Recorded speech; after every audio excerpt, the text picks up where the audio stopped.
ഒരവസ്ഥ. അതായത് ശരിയുണ്ടാകാൻ തെറ്റുണ്ടാകും. എങ്കിലും അതിലെ ഒരുപാട് ശരികൾ തിരഞ്ഞെടുക്കാൻ സമൂഹത്തിന് അറിയാം. അതിൻ്റെ ഭാഗമായിട്ട് അതിനെ പേടിച്ചിട്ടാണ് ഇവരൊക്കെ ഉണ്ടാകുന്നതെന്നുള്ളതാണ്.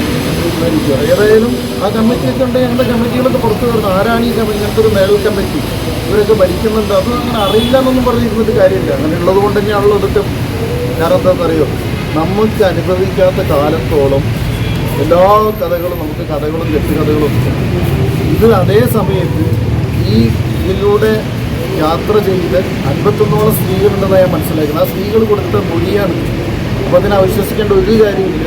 അതിൻ്റെ 101% വിശ്വാസത്തിലെടുക്കാം. റിപ്പോർട്ടിൽ തന്നെ പറയുന്നത് പുരുഷന്മാർക്കെതിരെ ശബ്ദിച്ച് പുരുഷന്മാർക്ക് അവസരം പോലും നിശ്ചയിക്കപ്പെട്ടിട്ടുണ്ടായിരുന്നു. അക്ഷരയുടെ എപ്പോഴും അത്തരം രീതിയിൽ വിമർശനം ഉന്നയിക്കുന്നതാണ്. താങ്കൾക്ക് എപ്പോഴും അങ്ങനെ ഒരു അനുഭവം ഉണ്ടായിട്ടുണ്ട്? അടുത്തേക്കൊക്കെ വരട്ടെ, അപ്പോൾ കാണാം. നെഞ്ഞു വിരിച്ചോടെ നിൽക്കുന്നുണ്ട്. മലയാള സിനിമയിൽ പറയുമ്പോൾ അവസരങ്ങൾ നിശ്ചയിക്കപ്പെടുന്നതിലാണ് കാണാറ്. ഇതിനത് ഞാനൊന്നും അല്ലെങ്കിൽ ഇവിടുത്തെ ഏതെങ്കിലും നിർമ്മാതാവിൻ്റെ ഇത് കണ്ടിട്ടല്ല ഇതിൻ്റെ കഞ്ഞിക്ക് വെള്ളം വയ്ക്കും, ചെറുപ്പത്തിൽ വെള്ളം വയ്ക്കും. ഇതിലായിട്ട് അങ്ങനെ പുറത്താക്കുന്നുണ്ട്. നമുക്ക് നമ്മൾ സിനിമ ഉണ്ടാക്കാൻ അറിയാം. നമ്മൾ ഇതേപോലെ മുഖ്യധാരയിൽ നിന്ന് പുറത്താക്കേണ്ട ആൾക്കാരെ ഇങ്ങോട്ട് സംഘടിപ്പിക്കും, അതിൽ വെച്ചൊരു സിനിമ ഉണ്ടാക്കും. അത്രയേ ഉള്ളൂ. അതിനെ നേരിട്ട് വന്ന് തെരുവിന് നാടകം കളിച്ച് വന്നാണ് ഞാൻ. പിന്നെ നല്ല എന്നിട്ട് അപ്പോൾ ഈ ഹോളിഡേൻ്റെ ഉള്ളിലേക്ക് കയറാൻ പോകും.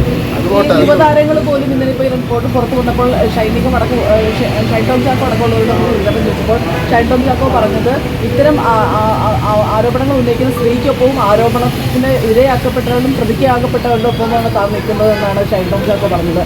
ഒരു അടി കൊടുത്താൽ ഇതെല്ലാം മാറുമെന്നാണ് പറഞ്ഞത്. അങ്ങനെ ഒരു അടിയിൽ തീരുന്നതാണോ ഈ പ്രശ്നങ്ങളൊക്കെ?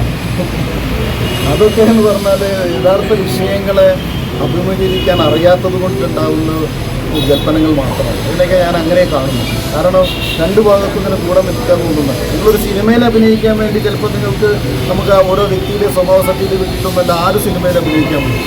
അതിൻ്റെ ഭാഗമായിട്ട് പലപ്പോഴും സിനിമകളിലൊക്കെ സഹകരിക്കുന്നു. പക്ഷെ അതേ സമയത്ത് സംഘടന എന്ന നിലയ്ക്ക് ഓരോ തീരുമാനങ്ങൾ എടുക്കുമ്പോൾ കൃത്യമായ തീരുമാനങ്ങളായിരിക്കും. ഇത് സംഘടന എന്നൊരു സമൂഹത്തിന് ഉത്തരവാദിത്തമുള്ള ഒരു പ്രസ്ഥാനമായി മാറുകയാണ്. ഇത് താരങ്ങളുടെ സംഘടനയാണെങ്കിൽ അല്ലാത്ത സംഘടനയാണ്. അതുകൊണ്ട് തന്നെ കൃത്യമായ നിലപാട് സമൂഹത്തിൽ പറയാനുള്ള ഉത്തരവാദിത്തം എടുത്തിട്ട് അല്ലാതെ ഇത് പഠിക്കട്ടെ, ഞങ്ങളിത് പഠിച്ചു കഴിഞ്ഞിട്ട് പറയാം, അതൊക്കെ ഏറ്റവും വലിയ അശ്ലീലത്തരങ്ങളാണ്, ഭക്ഷണത്തരങ്ങൾ. ഇതിനൊക്കെ ഇനി നട്ടലെന്ന് നോക്കി അഡ്രസ്സ് ചെയ്യണം. അറ്റ്ലീസ്റ്റ് ആ സംഘടനകളൊക്കെ നന്നാവണം എന്ന് ആഗ്രഹമുണ്ട്, സമൂഹത്തെ ഇനി ഫേസ് ചെയ്യണം എന്ന് ആഗ്രഹമുണ്ട്. ഇതേ കുട്ടികളൊന്ന് തൂക്കി പുറത്തേക്ക് വരും. അതുവരെ വൈകിക്കേണ്ട. അതിന് മുന്നേ ഇത്തരം വിഷയങ്ങൾക്ക് അഡ്രസ്സ് നേരിട്ടൊന്നും അഡ്രസ്സ്. ഇതിൽ ഒരു കുറ്റക്കാരായി വരുന്നത് സർക്കാർ നേതൃത്വത്തിൽ കുറ്റക്കാരാകുന്നു. ഇന്നിപ്പോൾ Uma Thomas M L A പോലും പറഞ്ഞത് 4 വർഷക്കാലം ഇത് പൂഴ്ത്തിവെച്ചപ്പോൾ പുതുതായി സിനിമയിലെത്തിയ കുട്ടികൾ പോലും ഇത്തരം ചൂഷണത്തിന് വീണ്ടും വിധേയമാക്കപ്പെടേണ്ട അവസ്ഥ വന്നു. ഈ കമ്മിറ്റി റിപ്പോർട്ട് ഇല്ലെങ്കിൽ കമ്മിറ്റി ഇത് പഠിച്ചതിന് ശേഷം അതിനൊരു കാരണക്കാർ സർക്കാരല്ലേ എന്ന് ചോദ്യം വരുന്നുണ്ട്. അതായത് ഇത്തരം റിപ്പോർട്ടുകളൊക്കെ പൂഴ്ത്തിവെക്കപ്പെടുമ്പോൾ ഇതൊക്കെ പൂഴ്ത്തിവെക്കാൻ നമുക്ക് ആളില്ലടാ എന്നുള്ളൊരു ധ്വനിയാണ് വരുന്നത്. നേരെ മറിച്ച് ഇതൊക്കെ പൂഴ്ത്തി വെക്കപ്പെടില്ല, ഇതൊക്കെ പുറത്തു വരും എന്ന് പറയുമ്പോൾ നമ്മൾ കൂടെ ആളുണ്ടടാ എന്ന് പറയാനുള്ള പെൺകുട്ടികളും ആൺകുട്ടികളൊക്കെ വരും. അങ്ങനെയുള്ള ഒരു പുതിയ തലമുറയ്ക്ക് ധൈര്യം കൊടുക്കാനാണ് സർക്കാരിൻ്റെ ഉത്തരവാദിത്തം. അതുകൊണ്ട് ഞാൻ പറഞ്ഞത് അപ്പോഴേ സർക്കാർ ഇടതുപക്ഷ സർക്കാർ ആവുള്ളൂ. അല്ലാതെ നിങ്ങൾ ബാനറിന് മുകളിൽ എഴുതി വയ്ക്കുന്ന ഒരു ഇടതുപക്ഷം മാത്രമല്ല. ഏതൊക്കെ നവീകരണം ആവശ്യപ്പെടുന്നത് എന്ന് പറഞ്ഞാൽ സർക്കാരാണ് ഈ നടപടികൾ എടുക്കേണ്ടത്. ഓരോരോ പോയിന്റ് സ്കാനിങ് ആയിരിക്കണം, പോയിന്റ് സ്കാനിങ് ആയിരിക്കണം ഉന്നയിച്ച വിഷയങ്ങളുമായി ബന്ധപ്പെട്ട്. ഒരു കാര്യം, നേരത്തെ ഈ സിനിമാ മേഖലയിലെ ലഹരി ഇവിടെ സാധാരണ റൂട്ടിലൂടെ നടന്നു പോകുന്നതിൻ്റെ പോക്കറ്റിൽ വരുന്ന കഞ്ചാവ് പൊടികൾ തിരിച്ചിട്ടുണ്ടല്ലോ. ഇതിനെന്താ ഒരു സിനിമാ ലൊക്കേഷനിൽ വന്ന ഒരു ഏരിയ അത്ര പേടി, ആരെയാണ് അവർ പേടിക്കുന്നത്? സർക്കാരിൻ്റെ കയ്യിലുള്ള സംവിധാനം പോലീസും എല്ലാം വരണം. നിർമ്മാതാക്കളുടെ സംഘടനയിൽ നിന്ന് അവർ സ്വാഗതം ചെയ്യുകയുള്ള നമ്മൾ കണ്ടതല്ലേ ഇത് വരണം.